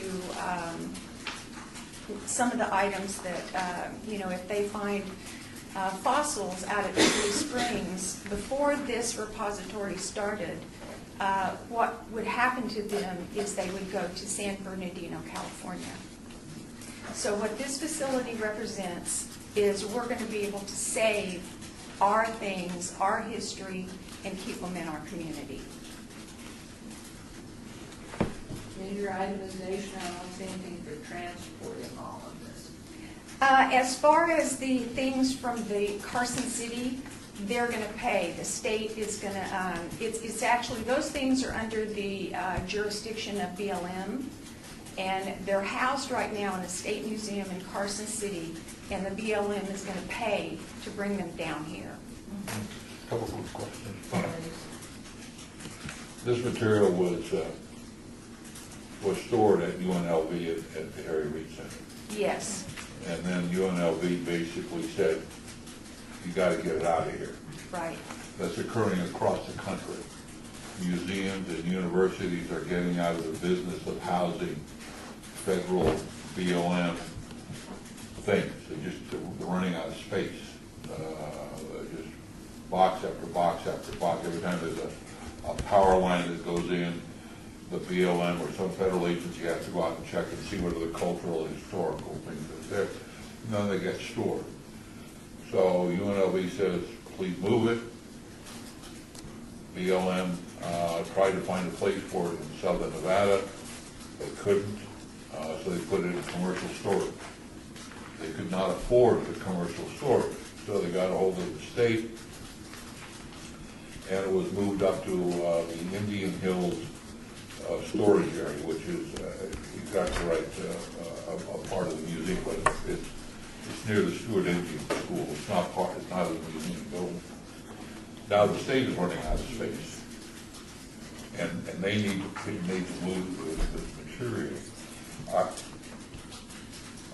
I think it's unfair to say that there's a million historical objects that are there. A lot of this stuff is geofacts, not artifacts. There's 770 boxes. They're keeping 7 of the boxes in Carson City because they contain Native American burial items, or in fact, They're keeping the human. Yes, thing. which we don't want. Well, of course not. I mean, that's that under the NAGPRA deal that's got to return to the Native Americans. One of the things we're going to be able to do too is there have been a lot of things that were loaned out to professors, and it is our plan to consolidate this collection too. Because some of in fact, I talked to Dr. Barbara Roth yesterday, and they have some things. And they had been urged to send all those things to Carson City, and they've been reluctant because they belong down here. Well, the BLM has instituted a new rule. Anything south of Tonopah needs to stay in southern Nevada. Anything north goes there. So they wouldn't, under the BLM current rule, they wouldn't be able to send it to Carson City to begin with. It's got to stay there. My question though is these 760 boxes, this is all BLM or related federal agency material, correct? Correct.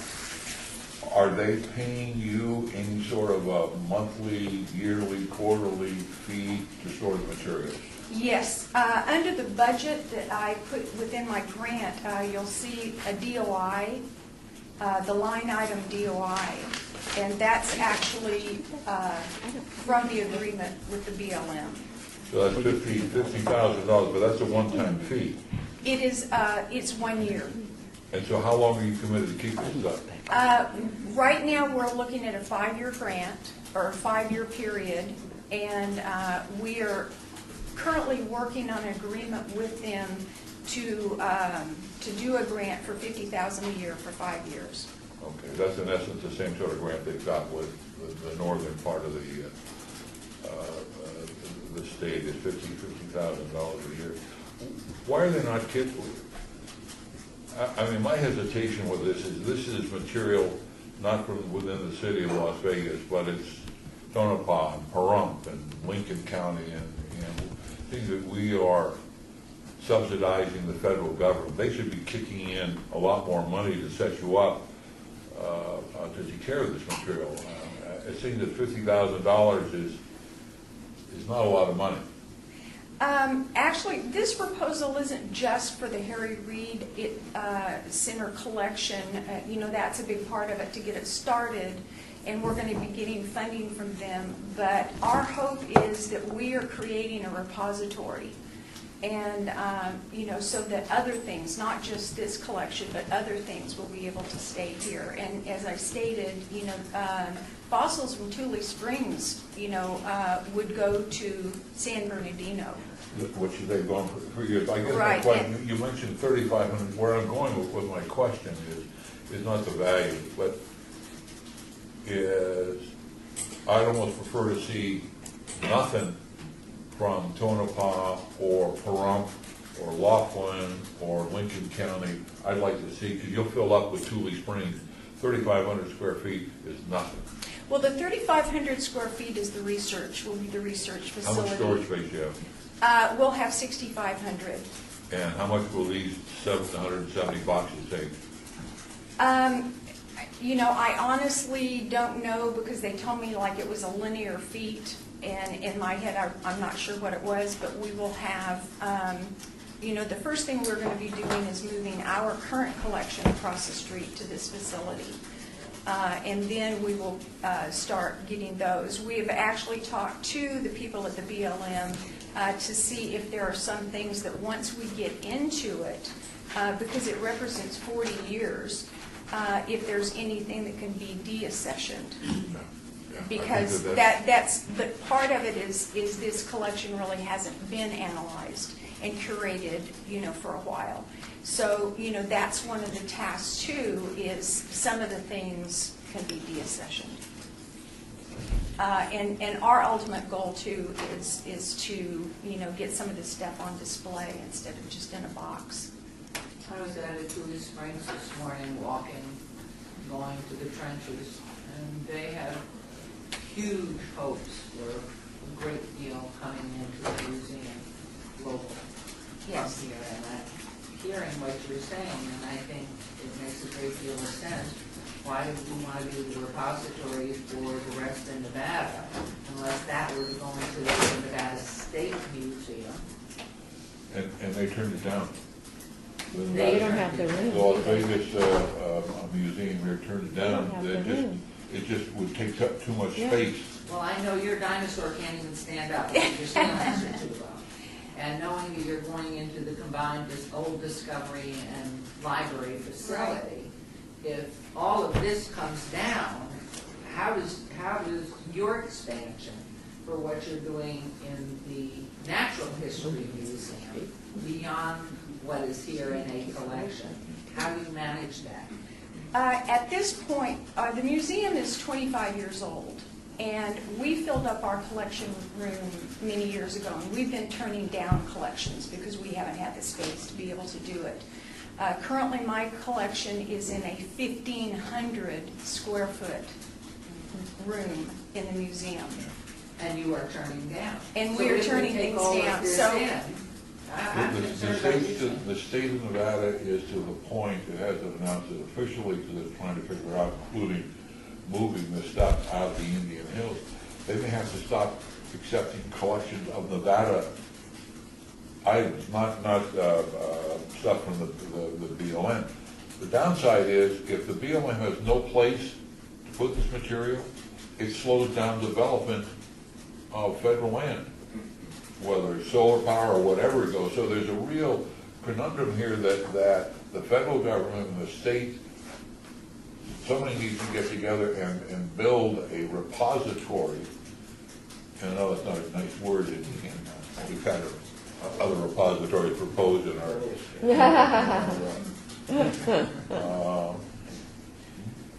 but it's a crisis, they started to say, across the country. Universities and museums are saying no, because we can't accept collections that we should be doing, let alone these boxes of usage of dirt, of soil samples, and a lot of it is not historical or cultural.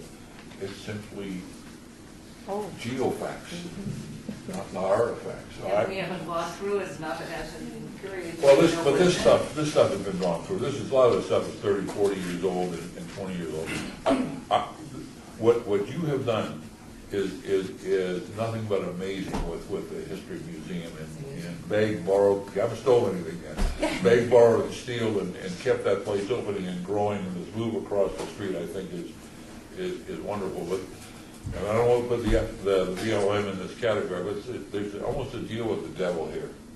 You start accepting this stuff, and you take their money. I just hesitate to and my concern is again that how much of this stuff is Las Vegas, and that's our NRS Well, chart. and looking at what's coming in from Tule Springs. that would be great. That's wonderful. That's That was exciting. that you already And- have some of their things, and your students are beginning to look at them. Right, and we are, that is an agreement that we're starting with the National Park Service, because they're the ones that are over, Tule Springs. The state is over, I think, about 300 square acres, and we actually have a couple of things right now from the lands that the state governs. And then we're just talking to the National Park Service about the Tule Springs, the rest of the park. And, we just feel like it's very, very exciting, for us and extremely important, because we want to save these fossils for our community to save them. Otherwise they're going to go to California. So which ones do we want to save? And then as you look at your space, there's just so much space there. Yeah, And when you need the space, if there were nothing coming down, you alone, for our Natural History Museum, need the space just to continue doing what you're doing and be able to expand your space. And we are entering into a 5-year agreement with the BLM, and that is the Harry Reid Center collection. And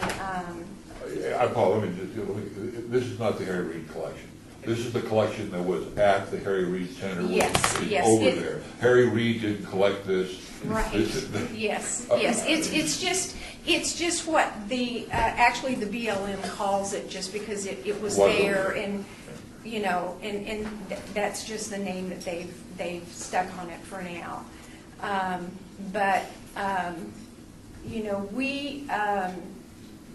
We definitely will have enough space, for, Your expansion. yes. Have you taken from Tule Springs, from Steve Rowland and Josh? Bondi. Actually, Bondi, you're Dr. out Bondi there. is on my board of directors. Okay. And it's, part of this facility, and the grant is really to help me be able to get this building in repository status. And, the downstairs area will be a research facility that actually Josh, Dr. That's what he Bondi, was talking about. yeah, will be heading up. So, but you don't want to be, except for your collections, as you alternate them through the months or through the years for people to come visit, you just don't want to be a storage facility. Or do you? No, and it's, all museums have collections, and it's a big part of what museums is. It's almost the definition of museum. We collect things. And our Natural History Museum, since, our history has not been, we really haven't had researchers out in the field. And so this is our opportunity. We're just now starting that. We're just now going to be able to start a research program. We have been very selective over the course of the years of what we have taken. We don't take anything that doesn't fit our mission. We have other museums that do some of the other things. But we, have always been very selective because, space is an issue.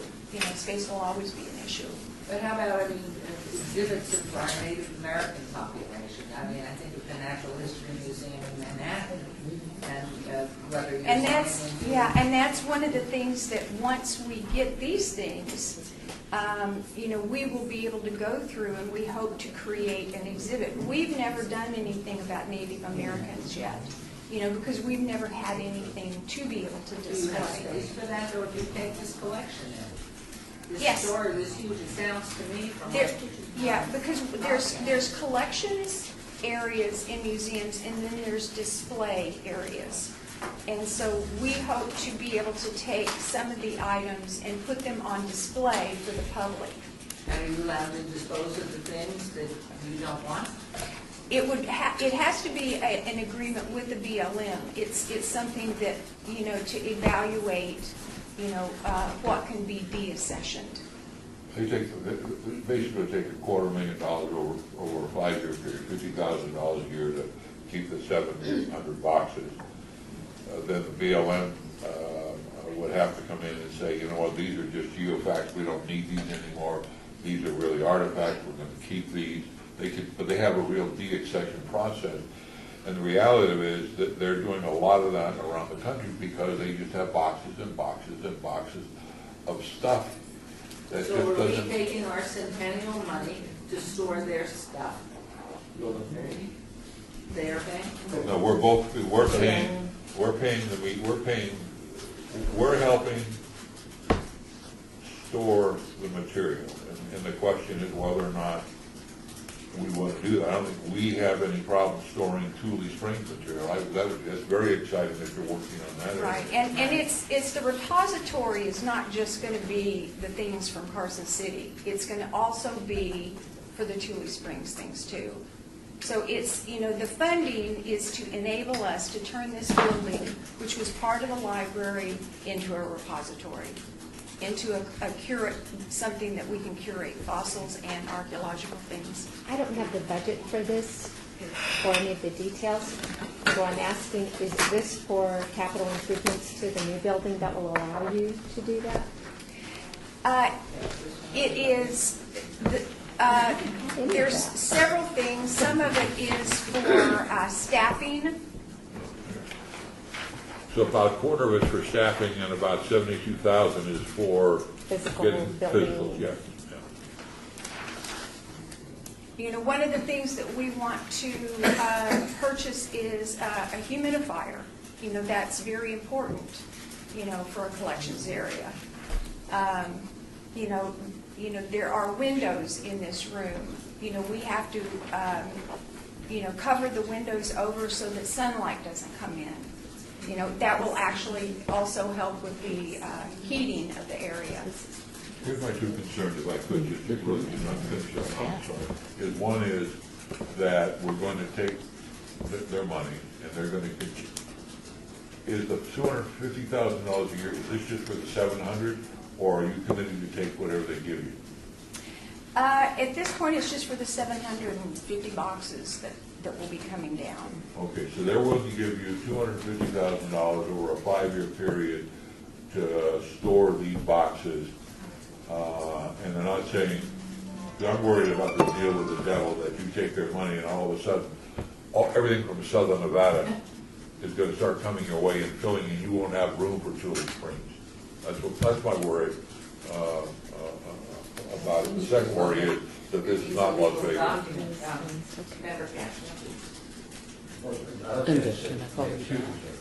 The second one kind of a segues in, and that's, we're charged with doing Las Vegas, preserving Las Vegas' history.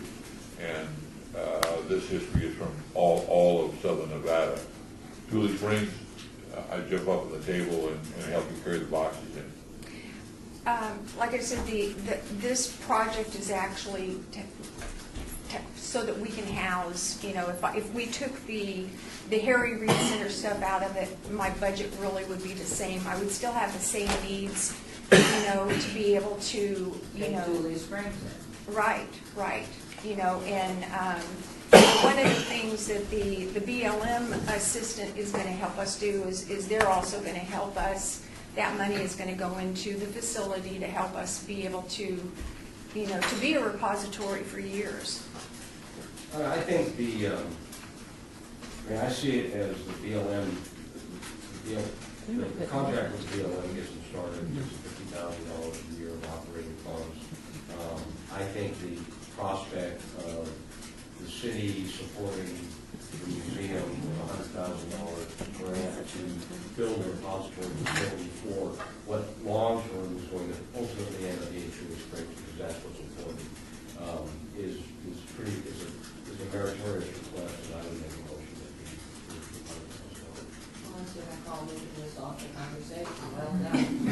Okay. And I'll second it. Okay. And I'm just grateful to have information in the future. Esther, could we get these sent to us too, the budgets and everything? It should all be in wasn't. the clerks. If I got it from Maryland, you're just making, are you? No, all of our, maybe? I haven't gotten any of the detail about any of these grants. Okay. And so I'm flat-footed and I apologize. But I need to. When Gabby, when the clerk's office sends out the agenda, You guys need to make sure you click on that link, and it has all of the backup, everything. You'll have an agenda. I printed it. Senator Coffin, Councilman Coffin went through this. It's not going to be up to, I'm running out of ink every time I download and print these. Yeah. I know you're All right, let me get through the motion. There's a motion and a second. Is there any more discussion, anything? All in favor, say, signify by aye. Aye. Anybody opposed? No. I didn't see it either. Thank you all very much. Thank you. Okay, so either send out ink cartridges. Did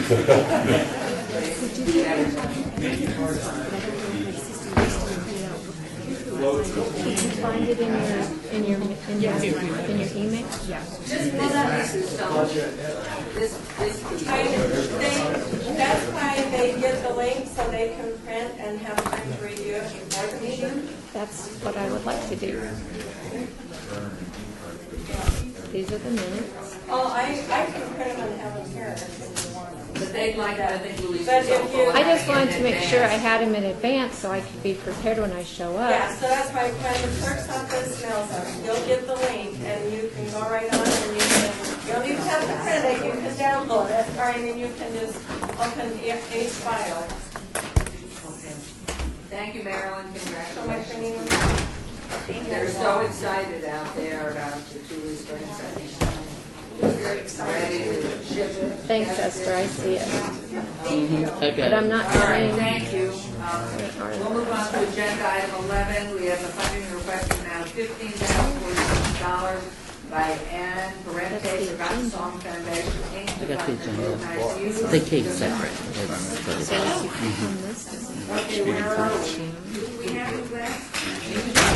And what did we give you last time? Over 28,000, and I'm very thankful for that. And I want to lean forward, and as a little gift today, to show you anyway, the book has been printed. I asked for 15 of them to be sent for your viewing, and so I'll pass them around, just as a side note. They were a lot more expensive for me than they were for you, trust me. And the sides are on the back. I'm sad to announce that we lost one of our members of Midnight Muse a few weeks ago. It was Tony Drake, the guitar player. His wife is Lisa Gay, and I don't know if we need any more. We probably have a little more than I need this time around. So it became even more important to me to continue my fight to get this final part done. Tony was also